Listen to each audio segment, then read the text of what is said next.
So, ladies, thanks for joining us today. Thank you. Today was the premiere, the red carpet event for Ordinary Things. Did y'all have a good time? Yes, absolutely. So fun. I think we had over 330 people Did we really? at the theater for the three showings this morning. Amazing. So when the whole event was over and people were coming up to you, what were they saying to you? Because I noticed both of you had a line of people wanting to talk to you. Yes. A lot of people were coming up to say that Heather was their favorite character. Yeah. They were like, oh, you made me laugh so much, and you're my favorite. Don't tell anybody else. And it was really funny. So that was fun to have just like people come up and appreciate my comedic timing in the movie. So have y'all ever worked together on projects before? No. Mm-hmm. First time. And it seemed like there was quite a bit of chemistry between y'all as friends Absolutely. in your role. Yeah. It felt very natural. Just How did that develop, do you think? I mean, I think we really just naturally clicked because I remember seeing you on set, and since she was like the main character, she was having to like run all around, and like the second we locked eyes when I got on set, she was like, hi, like she was so like kind from the start, and I was like, oh, she seems so cool. And I think that like more and more the first scene was the scene with on the couch where I had to she had to throw the pillow at me, and I think that was one of those just like icebreaker scenes because it was so like throwing you into it. I had to instantly come out swinging with the sass, and it was, I think we all sort of clicked in that moment, getting to connect. It was really easy to just be friends with Britni. It was super easy. And how was the cake? Oh, the cake was yummy. Delicious. It was. My stomach hurt after because we ate a lot of cake. Yeah, because we just had to keep it going was a lot of cake, but each one was very good. I think my favorite was it the chocolate? The chocolate was That one was amazing. Yeah. That was the one I was eating, so that was very good. So as the closing credits roll, what do you hope people are sitting there thinking about? What do you hope is going through their mind? I really hope that they sort of gain a new perspective on their own lives, like after watching the movie and really getting that message of like, just because your life might seem mundane and boring and you've got this goal that you're just like racing to reach, it's like the saying, like, don't lose the journey trying to get to the destination. The journey is part of the entire picture. And I really hope that people will, when the credits roll, they'll be like, take a step back and sort of reflect on their life and all of the journeys that they've made. Yeah, the journey is usually the most important part because that's where you learn and you grow and you understand yourself as a person. Yeah, I hope that's something that they think about when the credits are rolling. Yeah. But I know I was just crying when the credits were rolling. Crying? I did. Just because it was like... It was real. It was so surreal. Yeah. Seeing the final product. That was just like... Yeah. And then I saw my name and I was like, ooh. Yeah. But obviously the message of it was still there for me, but it was more just like oh my gosh. Yeah, that was so happening. Fun. Yeah. So when y'all had a few minutes between takes, you had a few minutes of downtime while they were switching scenes or moving to a different location or whatever. What did y'all do to help pass the time? Was there anything that helped you grow together as a cast or? Yeah. Yes, I think we pretty much always were goofing off in between takes because when you're just sitting there and you're sort of waiting and everything's moving around you, it's either stop and stare at a wall or talk to your castmates. And we played games. We did play games. We made up games. We just talked. We laughed. We practiced lines. We practiced lines a lot. That happened a lot because I think we would come in and poor Cristina, because she had such long days and she had so many lines to memorize. Whenever we did a scene together, she would rush in and she would look just exasperated and she'd be like, "Can we go over the lines? I need to make sure I have my lines right. I'd be like, yeah, let's do it. So, but it helps, you know, it like prepared us for each scene that we did. I love rehearsing beforehand because then I'm not like, I feel like I was blank if I just like start in immediately. So I really liked that we could rehearse, and that helped me. Yeah, it was very helpful.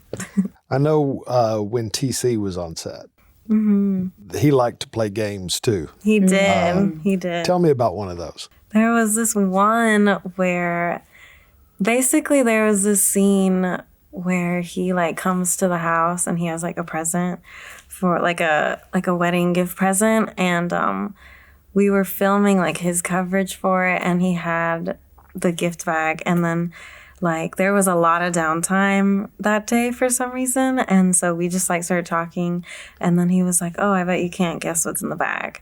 And then for like the next 30 minutes we were like trying to like guess what was in the bag, and then like everyone else started like listening and getting involved, and people were like, oh, I wonder what's in the bag, like blah blah blah. And it just like turned into a whole thing, and then I think it ended up being peanut butter. It was like the whole crew was like, what is in the bag?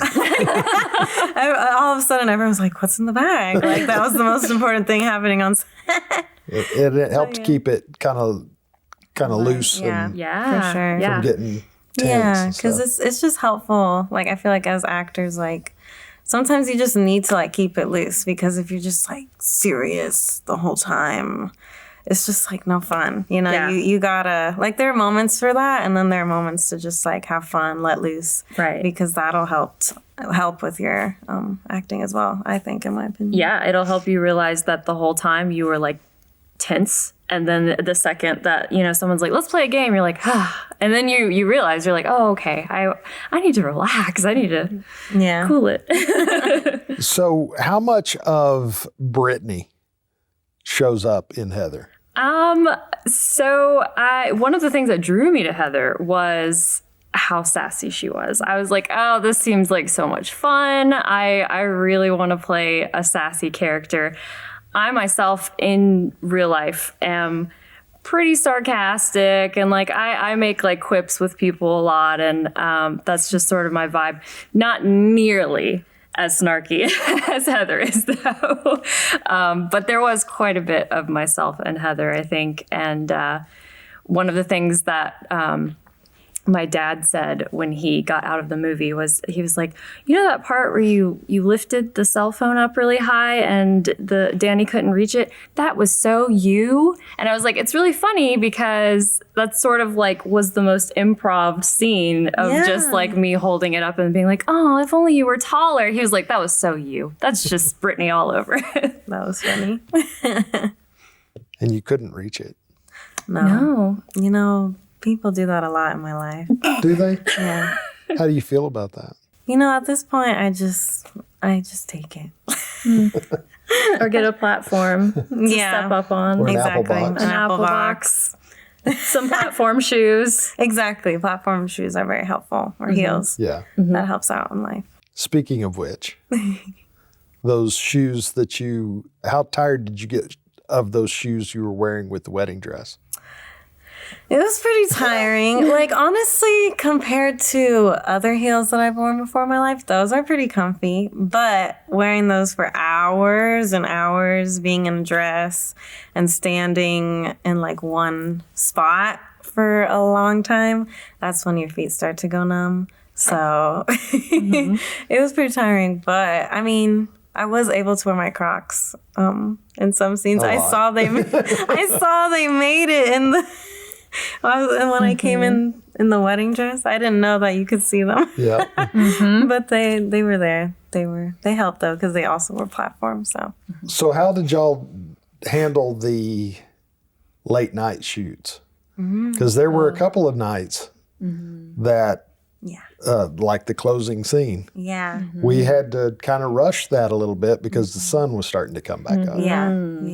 How did y'all deal with that? The party scene and the... Yeah, I think the party scene was filmed at midnight.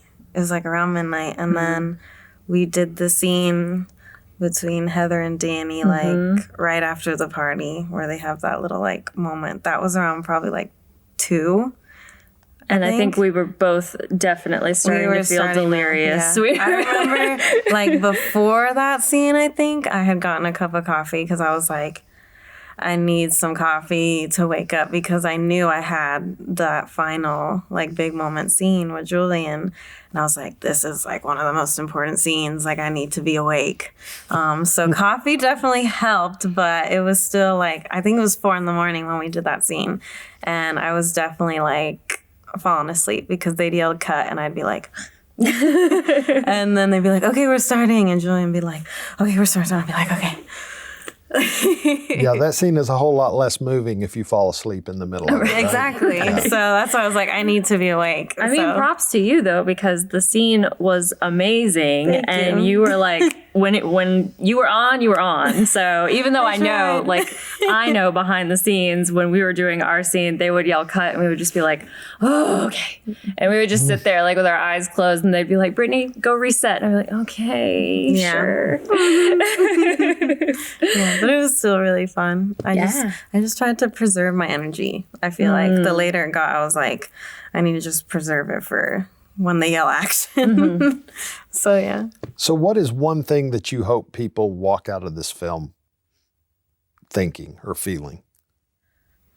I hope that they walk out of the theater feeling moved by God. I mean, you know, it's there, and even in every element that doesn't seem religious in this movie, it still is, because really you just have to be still and let God move in your life, and, you know, not be so worried about the decisions that you have to make. You know, Danny as a character is constantly unable to decide what she wants to do. She can't make like a decision for a flavor of cake, or at the grocery store picking up peanut butter. You know, she has such a hard time. And I think that that's something that everybody can relate to at some point in their lives.